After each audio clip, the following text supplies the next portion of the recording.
Hello, my name is Maggie Wenzel, and I'm a professor of biology at Carthage College in Kenosha, Wisconsin. I lead a short-term study abroad program called Healthcare in India, Traditional and Non-Traditional Healing. My husband and myself, he is my co-chaperone, and we take a group of students. This is going to be our third time going this coming January of 2024. This is going to be our third time taking a group of students from Wisconsin to India to study healthcare practices. So this video is primarily for people who are interested in joining my short-term study abroad program, or potentially interested. But at the same time, this could be of interest to anybody who is thinking more about traveling to India or to a developing country, thinking about some of the challenges and some of the advantages and some of the nice parts of it as well. This video is going to be broken into 10 parts, and we will start with the itinerary. The trip is almost two separate trips. The first part of the trip we spend in Delhi. We land in Delhi, usually early in the morning, and we spend about 5 days in Delhi, primarily doing touristy kinds of things. There is some opportunity to engage with the healthcare community in Delhi, but not as much as we will have in Varanasi. So after 5 days in Delhi, we're going to go to the Taj Mahal, we're going to go to Red Fort, Humayun's tomb, all kinds of really nice areas, mostly touristy kinds of things in Delhi. After that, we get on an overnight train. We take a train ride to Varanasi. Varanasi is touted as one of the oldest cities in the world that has been continuously inhabited the entire time. It is one of India's most holy cities, and the feeling when you get there is incredible. My husband and I would probably agree that this may actually be our favorite city that we've ever been to in the whole world, and we're both pretty well traveled. Varanasi is it for us, unlike anything that we've ever seen before. And then after Varanasi, we fly back to Delhi, and then we fly back home. We spend maybe a long layover in Delhi, and then we fly back home. I think this might be the time that I want to introduce the idea that travel is difficult. Again, my husband and I we've been to many countries. We do find that India has been the most challenging place that we've ever been to for a number of different reasons. The culture shocks are real. You know, the poverty, the crowds, the dust, the smells, the animals and animal products in the street. So I never want to give anyone the impression that India is about going to the Taj Mahal, for example. Yes, we go to the Taj Mahal. You can have your beautiful pictures by the Taj Mahal. Not to be missed, obviously. It's stunning, genuinely. But at the same time, that is 1 day of 15. You have to understand that a lot of the trip is not going to be quite that beautiful and tourist friendly. Really, I mean, like, stop watching right now if you think it's going to be Instagram fun every day. It's just not going to be. I do want you to consider, though, that one of the stunning parts of India for us is the incredible feeling that you get as long as you are open to it.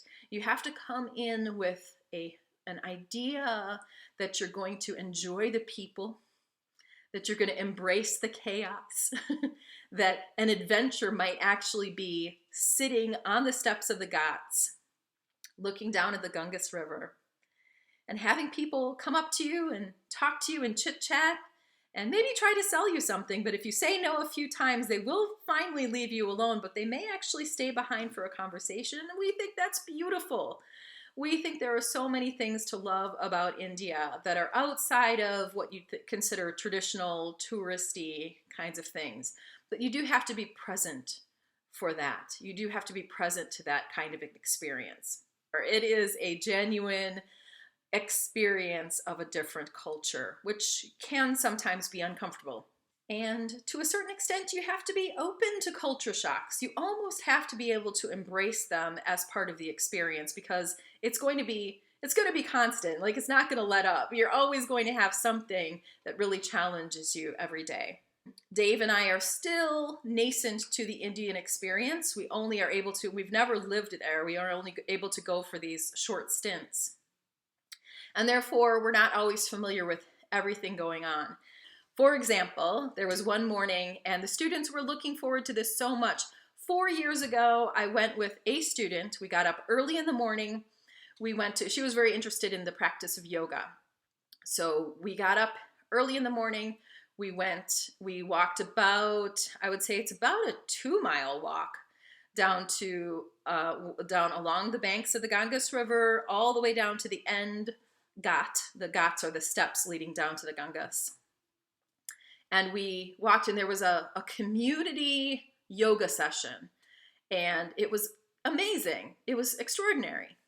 So this time around, we had a whole group of students who actually wanted to go, and we all got up early in the morning, and we all did the 2-mile walk, and it turns out they don't do it anymore. The person who used to be in charge of the yoga session is no longer living, and so nobody took over the project and they don't do it anymore. And unfortunately, I just didn't know that ahead of time, and we actually saw a beautiful Ghat Aarti ceremony that we wouldn't have otherwise seen, but the students didn't get their yoga session.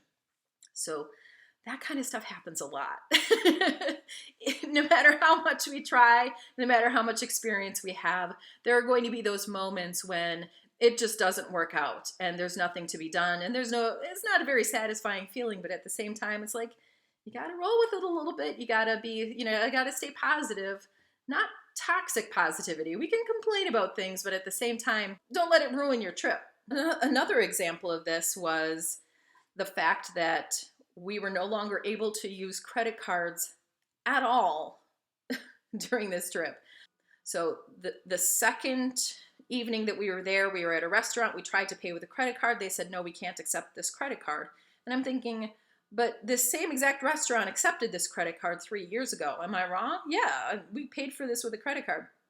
And then as the trip went on, there was the dawning realization, and we actually heard from a vendor that the Indian government during the pandemic went to a whole bunch of businesses and said, you can no longer use credit cards from the United States or from, I'm not really sure the details behind it, but you weren't allowed to use, they weren't allowed to accept credit cards anymore. I don't know how we didn't know that, but we didn't know that. And so we had a certain amount of cash to pay for things, and we were kind of running out towards the end. And it was also very difficult to get cash out of ATMs. We couldn't find one that would work. By the time we realized we really needed cash, we couldn't get it anymore. So that's the kind of stuff, like, you got to roll with the punches. There's just things that happen. There's things that happen, and you have to approach it with, oh, well, let's move on to the next thing. That's really the reality of travel. To be a good traveler, that has to be your attitude, really. Then there was another situation with, we went for temple tours. We went for a tour of 4 or 5 different Hindu temples in Varanasi. And this particular day, there was a festival going on, and it was a Tuesday, which apparently is a busy day for the temples. And we didn't realize this because we'd gone on the temple tour a few years previously and had no issues. But this time around, the temples were enormously crowded. It was impossible. It was a totally different experience. So now we know to avoid going to the temples on Tuesdays, I think. I think we've learned that lesson. We'll see if it's true. I don't know. It's really hard to know these kind of truths until you're already there. So I wish for my students' sake that we knew all the things and that we were completely versed and completely experienced with everything. But the reality is we don't know everything. And the students have to be okay with that. Think about how that would be every single day, having little disappointments, little dings. We'll do plenty of things, but it's going to be sometimes not as great as you think. So just keep that in mind. You should also keep in mind that everyone travels differently, and most of the time on a 15-day trip, we're all, going to take our turns having a day we're not as happy to be present as other days. Myself, and I would say many people, tend to kind of withdraw into themselves and not really want to interact with other people in that moment. So you kind of have to make allowances and make space for that. Some people get a little bit loud, and they may even start cursing. They may even start cursing out people that are also on the trip with them. This is not ideal. But again, it's just, I feel like everybody goes through their own thing. We have to make space for that. We have to make allowances for the fact that we're all exhausted and we're having a hard time this particular day. And some people react to that in a particular way. You may not even know that about yourself until you start traveling. The second topic is, what is this trip and what is this trip not? I will say right off the bat that this is not a service trip. Most of the students who come along in this program are going to be pre-health students, either nursing students or pre-med, something like that, pre-PT or pre-PA, something like that. You should understand that we don't actually deliver healthcare. We're not in a surgery right next to a surgeon. We're not giving anybody inoculations, anything like that. We're not actually delivering healthcare treatments. There are programs on campus that do that. And so if you're interested in doing that kind of a stuff, this is probably not the program for you. You probably should investigate one of the, I would say there's 2 other programs I can think of off the top of my head, where you actually do have the opportunity to specifically interact with patients and deliver care. That is a legitimate, that if you want to do that, go on those trips. This is not the one. You should think more about this trip as being a survey trip where we investigate healthcare practices in India.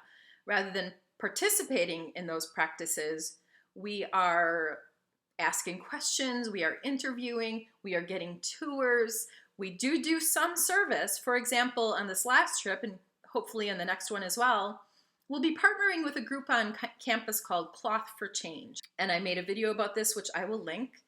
There's a group on campus called Cloth for Change. They put together menstrual kits. And we ended up taking 20 of these kits overseas. And we ended up making a connection with a women's health office as part of a hospital in Varanasi. And we ended up giving these bags over to this group. That was a really nice connection from the Carthage community, to a clinic in Varanasi. We also have the opportunity at one of the hospice centers that we go to, we have the opportunity to help out a little bit, serving lunch. We have had students serve lunch. It's the opportunity to interact with a little bit with the patients there.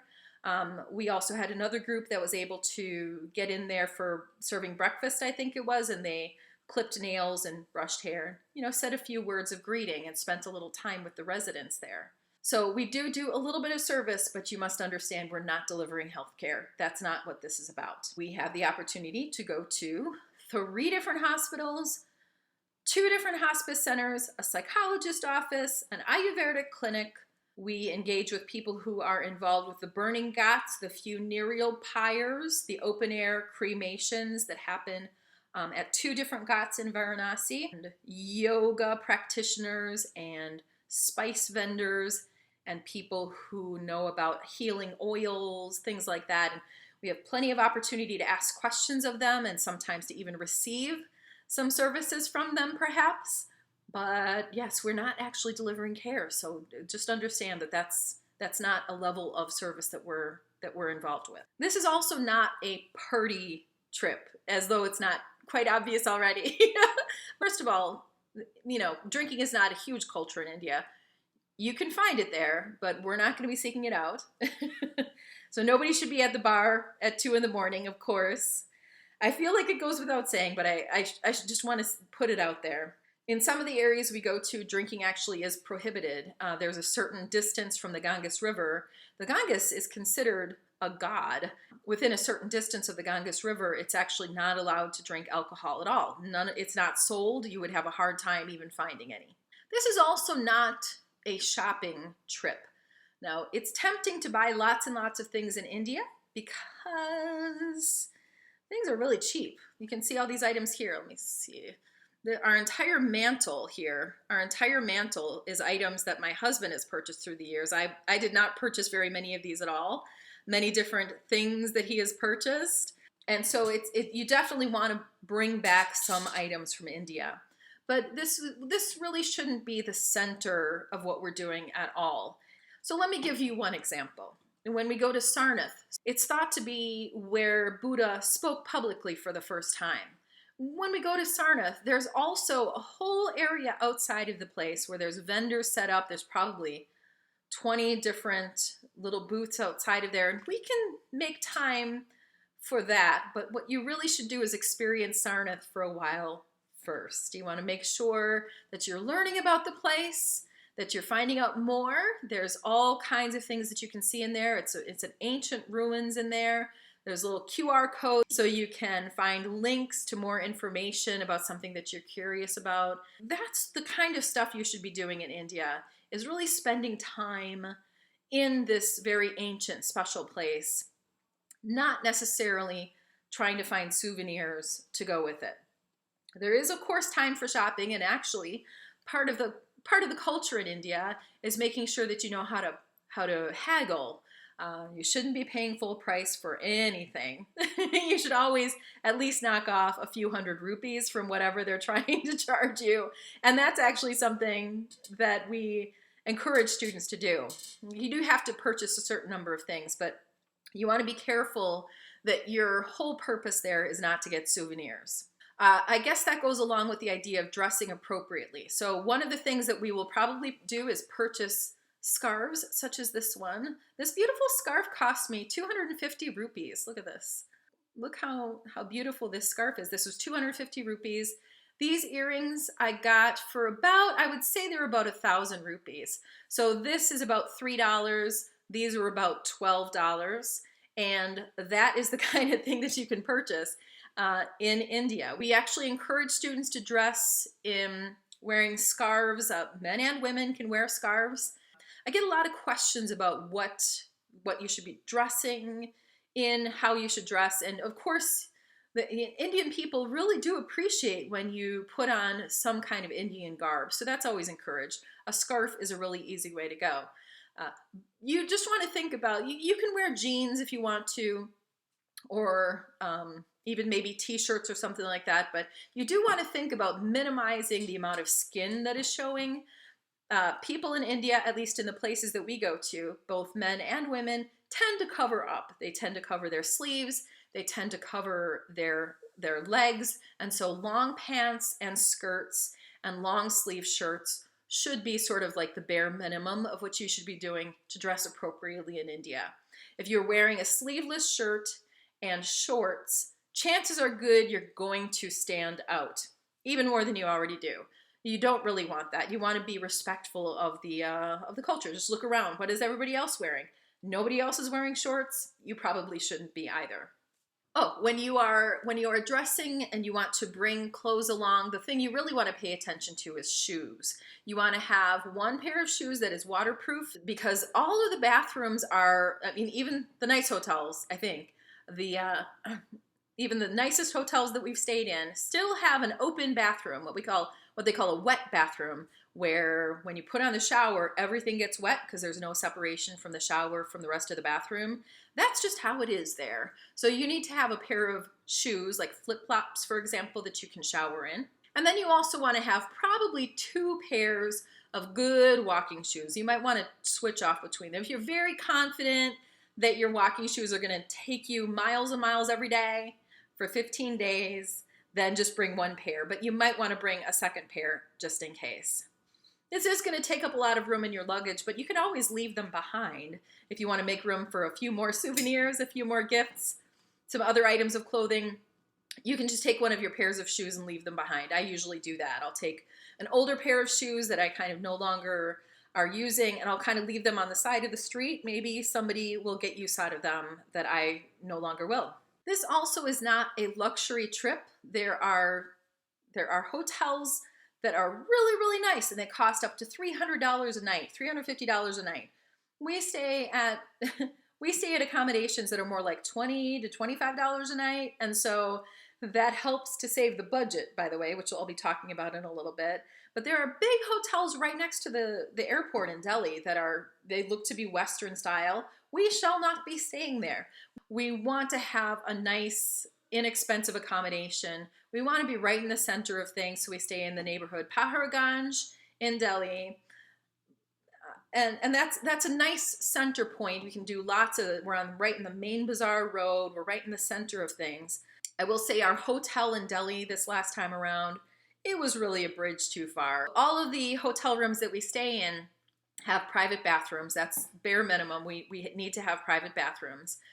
Our hotel room's bathroom had a ceiling that was kind of falling in. The hot water was only on during certain times of the day.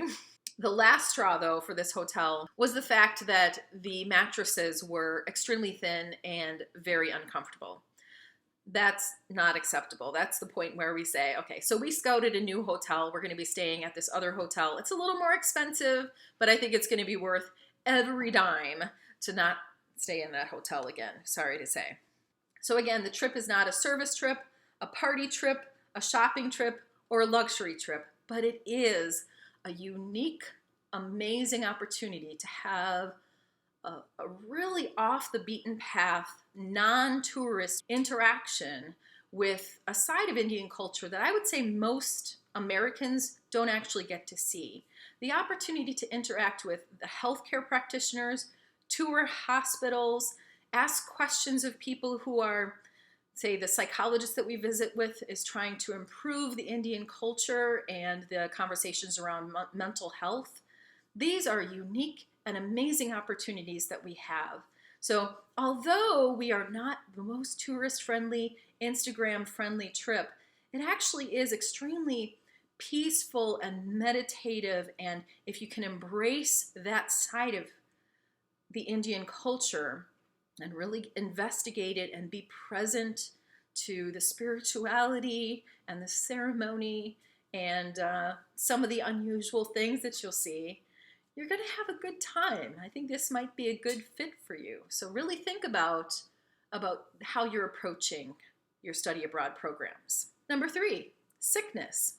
Let's first address the idea of the air quality index. I will say that this last time that I was in India, I didn't cough. I hardly coughed at all, which was fantastic, because in previous iterations, the previous times that I've been in India, I coughed a lot, starting with like day 2 or 3. I started coughing and I just never stopped. That's a pretty unpleasant way to travel. So I was really grateful that this last time I did not cough. I do not know why. It was a little colder. So we travel in January, and that's a great time to travel in India because it's nice and cool. In fact, we ran into a bit of a cold snap in Varanasi that was very unfortunate. It got as low as 40 degrees Fahrenheit at night. It was devastating for the high population of people in Varanasi who are homeless. I believe that they said that there were 4 deaths from people being exposed to the elements. So generally speaking, India in January is going to be about, I'm going to say in the 70s, a really pleasant place. But yeah, the evenings and the nights do tend to get a little bit more cold. The early mornings are going to be cold. There's opportunities to purchase coats if you're too cold. I think part of the reason why I wasn't coughing was because it was too cold to really have all the smoke in the air that's normally there. This is when I started traveling in India, I found out about the air quality index, which is oftentimes in the red for Delhi, for example. And that, I think, really affects my lungs and causes me to cough. For some reason this time, I didn't have as much cough. I was wearing a mask. I wasn't wearing a mask as often as I probably should have, but maybe that helped. I'm not really sure, but maybe it was the cold weather too. So the quality of air is something to consider. If you have any kind of lung issues, you may want to think about that. And let's talk about gastrointestinal sickness, though. I can't believe I'm saying this publicly, but pretty much every time that I'm in India, I get the standard Delhi belly, which means that, I don't know how else to put it. Like sometimes I'm afraid to go too far from a bathroom. There are some days that I just have to stay in the hotel room because I just really need the bathroom on those days. I would say most people get some level of Delhi belly, and that's mostly due to the spiciness of the food and the richness of the food. They have different kinds of butter there, the different richness of butter. I think that's part of what makes their food so delicious. This last time around, this last trip, we actually did get legitimately sick. We think the reason we got sick was because of a particular restaurant we went to. They served us at our table, so I didn't realize this at the time. The restaurant served us food in kind of a family-style dining, so they put these dishes of food right in the center, and then everybody helped themselves out of it. It turns out the food was being scooped out of this buffet that was set up along the side of the restaurant, and it was like 3 in the afternoon. So my suspicion is that the food had been sitting out for several hours and maybe was starting to turn. Uh, so a number of us got really sick, and a number of us had to spend an entire day sick, like very, very sick. I was sick, like it wasn't deli belly, it was legit sickness. So of course we're going to be really watching out for that. We've always been careful about things like tap water and street food. We did not expect to get sick from restaurant food, but this is something new to watch out for sure, and never want to have that experience again. In some ways, I'm glad I had that experience, because what it taught me was that I'm resilient enough. I was sick a lot, and then I was better the next day. I was still recovering, unfortunately, for about, I would say, 3 or 4 days afterwards. I was still kind of feeling the reverberations of the illness. It was still kind of hitting me, and that was during the time that we were taking our train between Delhi and Varanasi. So I was using the restroom on the train. And then when we got to Varanasi, Varanasi is an intense place. There's a lot of animals, there's a lot of smells. There's a particular smoky smell in the air. And it was hard to feel a little bit nauseous in those conditions. That was rough. But a few days went by, I started to feel better and better. And before you know it, I was back to normal. So it was nice to know that I've never really been sick traveling before, not like that. And so it was nice to know that that could happen and that I could carry on, that life didn't end because I was sick. So unfortunately, people do have different levels of sickness, and that is sometimes part of it. So you've got to keep that in mind too. I'm not going to whitewash it. Like, we were sick. We did get sick, and it was very likely from food that we ate in India.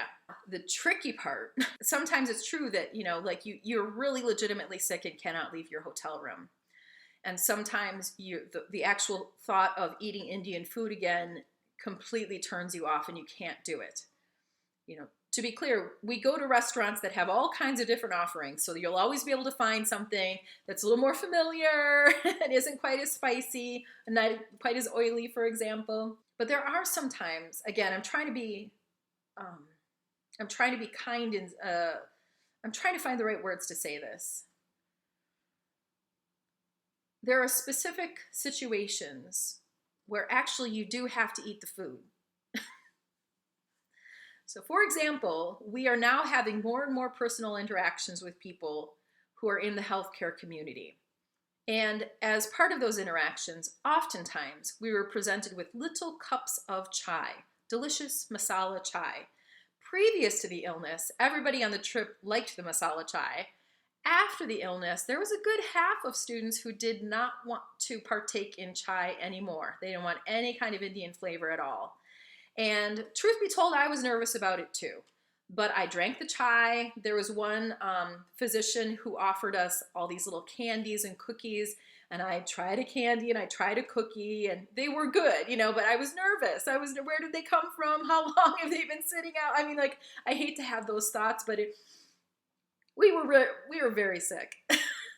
So those are the times when, I'm not going to say you have to, but I am going to say that there is a certain etiquette there, where if somebody produced a food for you, then you should do your best to try to eat it. You might not know until you're in that moment, what it's about and how it feels and so on. But you do have to try to overcome that particular hurdle. You have to try.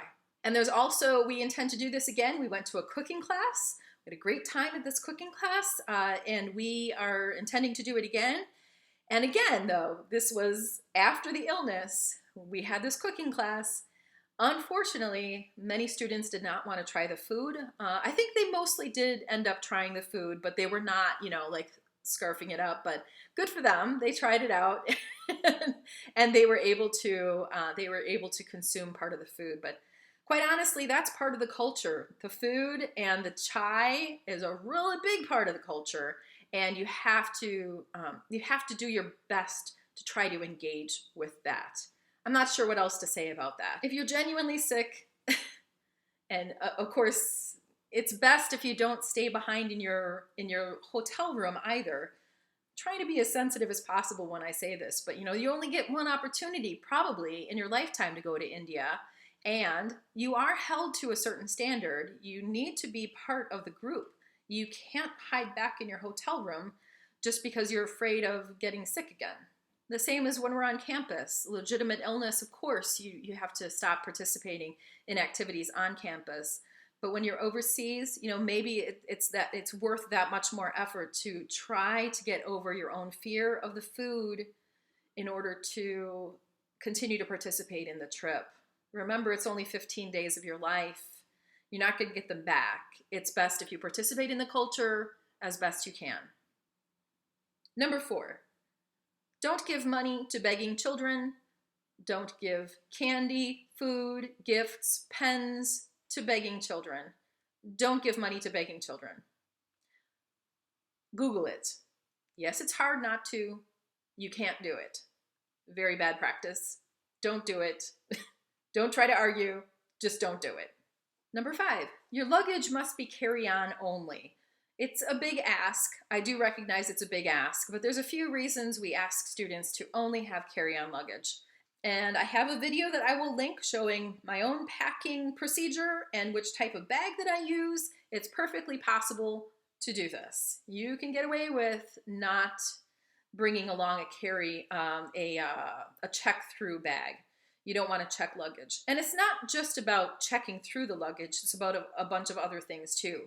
So it's possible that if you have a large carry-on bag, that the airline may ask you to check it anyway. So that's unfortunate, because one of the reasons for having a carry-on bag is to make sure that it's with you all the time and it doesn't get separated from you. For example, when you land, it will be there for sure because you had your eye on it the whole time. So that's unfortunate. But there's other reasons to do carry-on only. One of the reasons is, the flexibility. There are times that we will have long spaces of time where we're not in a hotel room and we're not checked into an airline, that we actually have to be sitting by our bags. It would be best if everybody was actually able to strap their luggage onto their back so that we could carry on doing other things. If you have to strap something onto your back and you have a suitcase to carry around, it becomes much less flexible as a trip. So you should be kind of thinking about this like, it's not exactly a backpacking trip because we're not like camping out. We're staying in hotels and such, but there are just huge advantages to only having carry-on. One of the things that you might want to think about is that when you have a backpack and a suitcase, both of them won't fit with you wherever you are traveling. Like, for example, if you're on a train and you have a small berth that you're sharing with friends, it's hard to get all the bags into that one place. And there's really, that I know of, there's not a separate place to store these things on a train, and you might not want to really separate yourself from them anyway.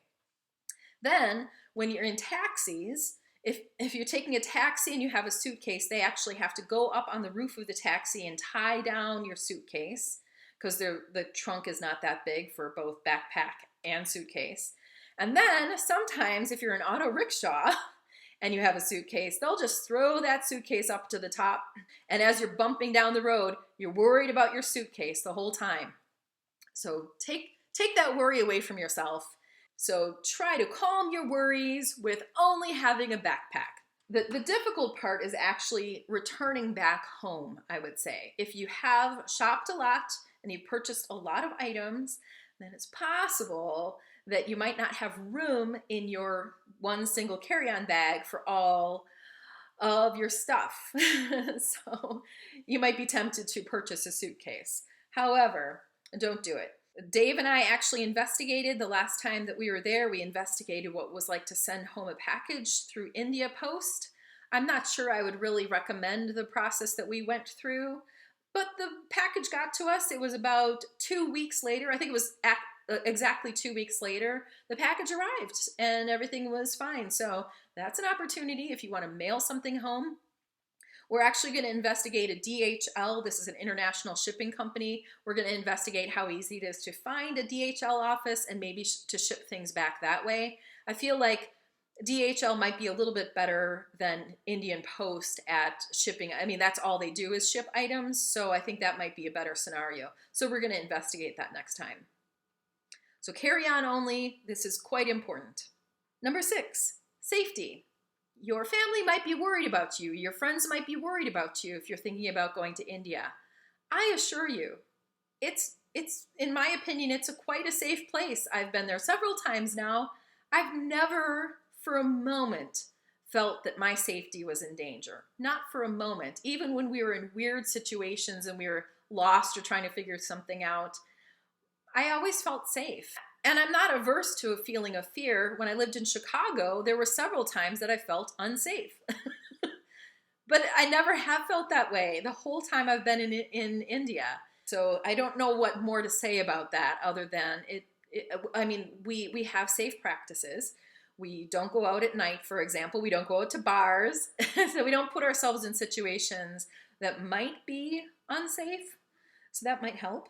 And then we have certain policies that we put in place. Some of them are our own policies for the trip, and some of them are policies that Carthage College, it's a standard practice at Carthage College. For example, when you go anywhere, you must go in a group. You must have at least one other person with you, either a chaperone or a student from the trip. And it's preferable to actually go places in groups of 3, if at all possible, especially if it's later in the evening, for example. And this is really true 100% of the time. You have to have somebody with you. If we are in a hotel that is really close to a small shop or a coffee shop or something like that, or a place to get chai, you can jog over to that little spot there right next to the hotel, very close to the hotel, and pick up whatever you want and come on back.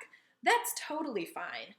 But we're talking about making anything longer than that. You actually need to have somebody go along with you. As part of safety, maybe we could discuss communication. It's important to stay in touch. Fortunately, my phone works almost everywhere in India. The connectivity is really good. At least in the places that we visit, we haven't really had any issues. When we have the group finalized, we'll be putting together a WhatsApp communication group. Outside of the United States, WhatsApp is actually the primary mode of communication as far as I can tell. And it's really handy. We just keep this nice group going. But you want to stay in touch. You want to communicate anytime that you're going off the regular itinerary. If you and a friend are going over to a hospital that we visited because you have an opportunity to volunteer there, you actually want to communicate that with the whole group. So we'll create an entire conversation, and we would ask that all communications stay within there unless they really, really have to be private. For example, healthcare concerns or something like that. Any kind of communication about an itinerary change or anything like that should stay within the whole group. But yeah, you'll feel safe. You're gonna be harassed by you're gonna feel harassed by shop owners. That's for sure. There's no getting around that. You're gonna have people trying to get you to buy things, and sometimes it can be really hard to deal with. But you will feel safe the whole time. Stay in touch, WhatsApp. Stay in groups. That's one of the solid group rules. No drinking, of course. No going out and partying at night. And for the most part, we haven't really had any issues with safety. To my knowledge, nobody has ever felt unsafe or threatened. Number 7, independence.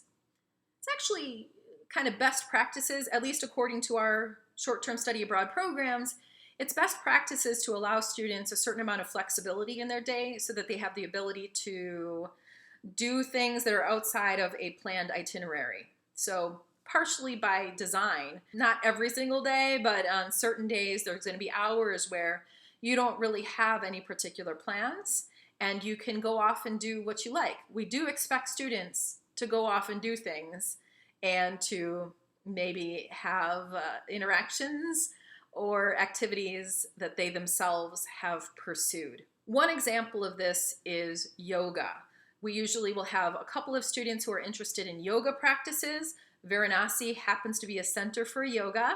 And so we've encouraged, both times that we've gone to Varanasi, we encourage students to actually lead the way on this one, to find a yoga practice, introduce themselves, find out what they're about, find out when their yoga sessions are, how much they cost, whether there would be room for all of us to practice yoga in this space. And this is a student-led expedition that we encourage. We'll probably continue to encourage something like that. In certain instances, the students actually have to be independent because the chaperones cannot be there with them. Now, I want to be very clear that if a student is sick and needs to stay back in the hotel, myself or Dave, one of the chaperones actually needs to stay back with them. That is the policy of the short-term study abroad program at Carthage. So sometimes that happens that way. There was one particular day where we were going between two hospitals, and I realized when we were at the first hospital that my husband was back at the hotel and he was supposed to be checking in on a student who was sick, but he himself was actually sick. So I couldn't go to the second hospital. Instead, I went back to the hotel and I just kind of sat on the stairway between the rooms and didn't do anything because I had to make sure that I was there for the student and for my husband.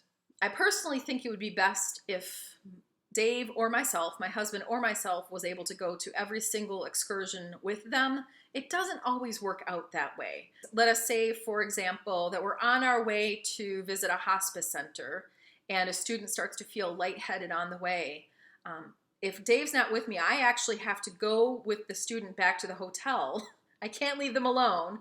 We have to go back to the hotel, and the rest of the students need to carry on with the excursion by themselves. I know that doesn't sound ideal, but that is how it is sometimes. Or they miss out on the excursion. You know, they can come back with us, but they won't be able to go to that particular hospice center or whatever we were headed toward. Sometimes that's because my husband or myself are actually sick and need to stay back in the hotel room. And to be clear, there is a lot of invisible work that goes into this. Sometimes Dave and I need an hour to sit down and talk about money and the budget of the trip, or what is the plan coming up, or how we're going to be adjusting things. And sometimes that stuff happens. Sometimes there's just invisible work. Sometimes we need to stay in our room and do that. Through the years, I've actually probably contacted 20 different travel agents to try to schedule this trip for us, and it just doesn't really work out. So we are on our own planning the entire itinerary, planning all of the program and so on. And it's a lot of invisible work. There's a lot of things that go on behind the scenes to make sure that everything comes about. You know, spending hours trying to figure out how the Indian postal system works. There will be times when we're going to the DHL office in this next trip. There's just going to be always things that we're carrying on with it. Students are welcome to come with us, but they're usually not interested in that kind of stuff. So while they're off, you know, investigating Ayurvedic medicine, for example, we are at the post office. That's just how it is sometimes. That's how it is. Now, for many of the excursions in Varanasi, we have a guide, an excellent guide, Guru, who is so kind and creative and makes sure that we have the experience that we want to have there in Varanasi. We make sure that we have dinner together every night, and the dinners tend to be long because we go to restaurants with small kitchens and they only make a few dishes at a time oftentimes, so they might bring out a couple of dishes, so you don't want to wait for other people to eat. You want to just go ahead and eat the food while it's fresh. It's always delicious, always amazing, almost always amazing. Anyway, the dinners tend to be quite long, so we have a nice opportunity to interact with each other during that time. And we want to get better about having breakfast together every morning, although I'm not sure that's what the students want. I'm thinking they may want to all be getting ready on their own schedule, but we're going to kind of take a survey in the next trip and see if, I don't know, just put out the feelers out there, like we're going to run over and get pancakes. Does anyone want to join us? And that might be another opportunity to interact. To be clear, we go on almost all of the excursions. There are 3 or 4 different things during the course of the trip where we are not able to physically attend them. But of course, we want to catch up with students and find out what they've been doing. So dinner time is a really good opportunity for us to catch up with each other, see how the day was, find out what everybody learned that day. But, you know, in person, yeah, I mean, we go to almost everything, but there are going to be times when we can't go for various reasons. For various reasons, we will not be able to go to everything with the students. So the independence is actually a pretty important part of this. We would never leave anybody completely awash. We will always do our best to make sure that there's guidance there to be put in place, but at the same time, Yeah, we're not going to be able to lead every single moment of this, nor should we. I think that micromanaging goes against the best practices of the short-term study abroad program at Carthage. They actually want students to have some flexibility in their day and not to have it completely planned. If you've come this far and you're still interested, let me give you some of the logistical details here. So part eight, how much does it cost and what does the cost cover? Well, the cost of the trip as of right now is $3,600 for 15 days in India. This includes just about everything. It includes the chaperone cost, the transatlantic flight, which, by the way, that's why 5 years ago this trip was $2,600 and now it's $3,600. Why? That transatlantic flight went from $1,000 to $2,000. Almost all the other costs actually remained fairly stable, and we found some cost-saving measures here and there. But that's it. Like that's the bulk of our expenses. So the transatlantic flight, on the ground transportation, all of your hotels, most of your meals.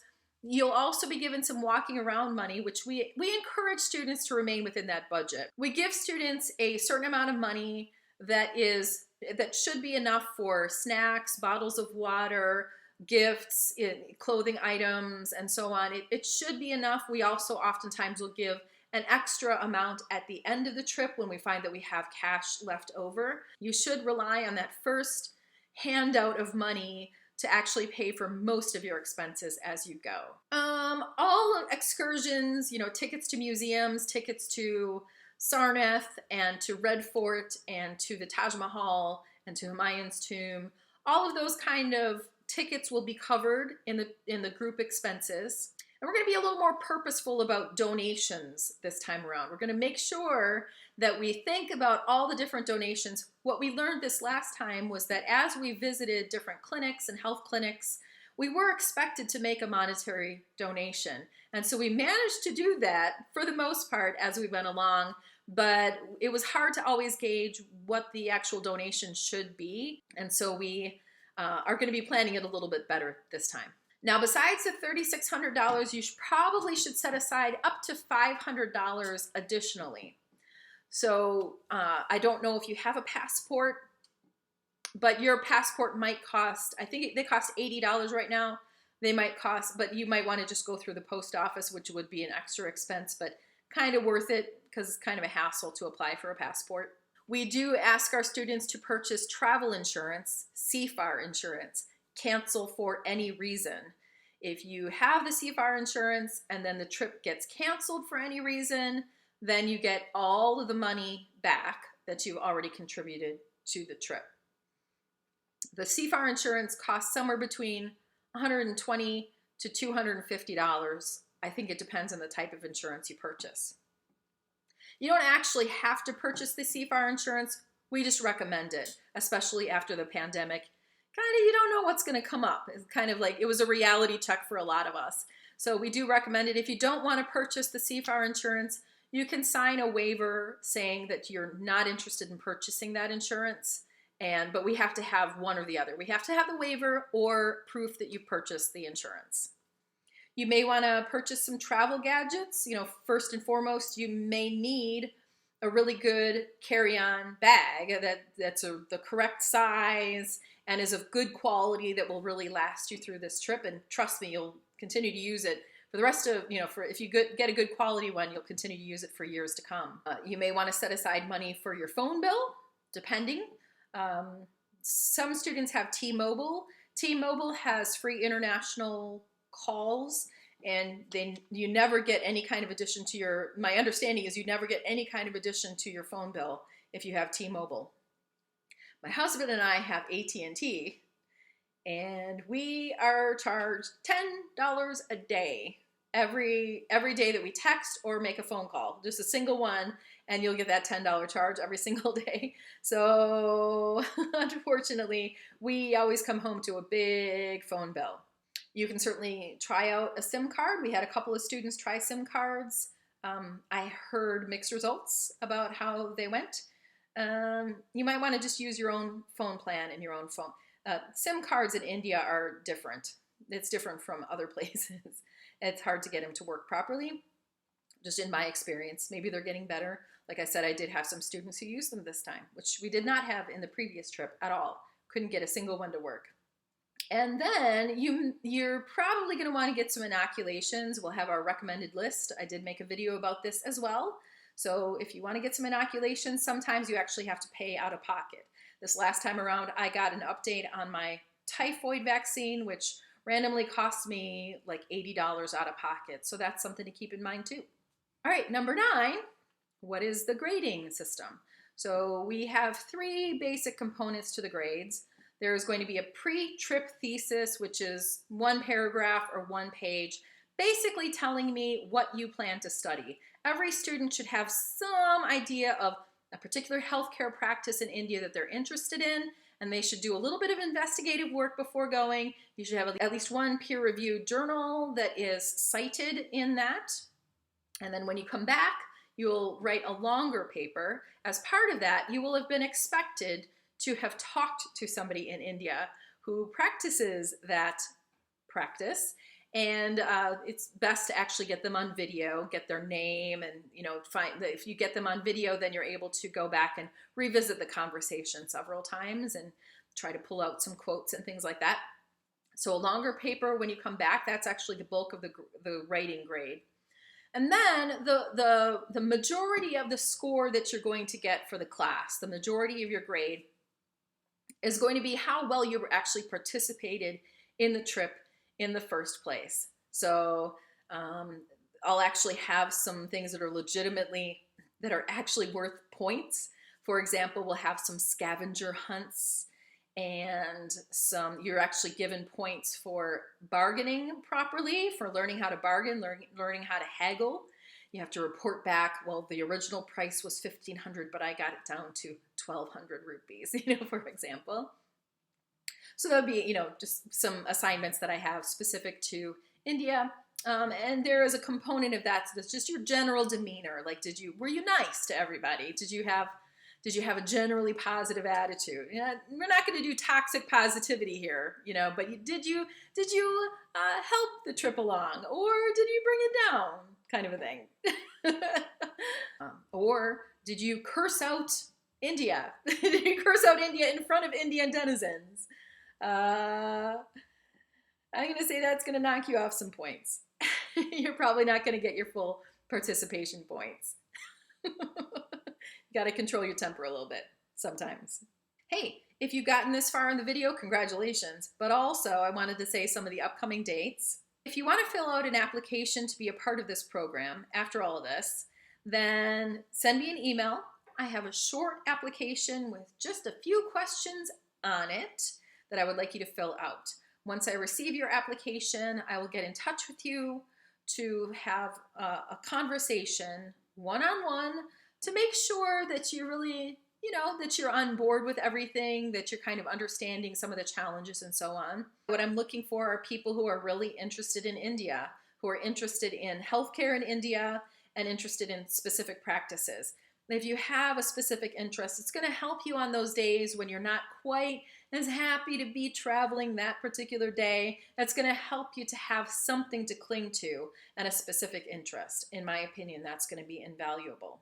I will be accepting applications up until April 30th, but as the applications come in, I will be setting up interviews throughout the month of April. It's sort of a first come, first served kind of a thing.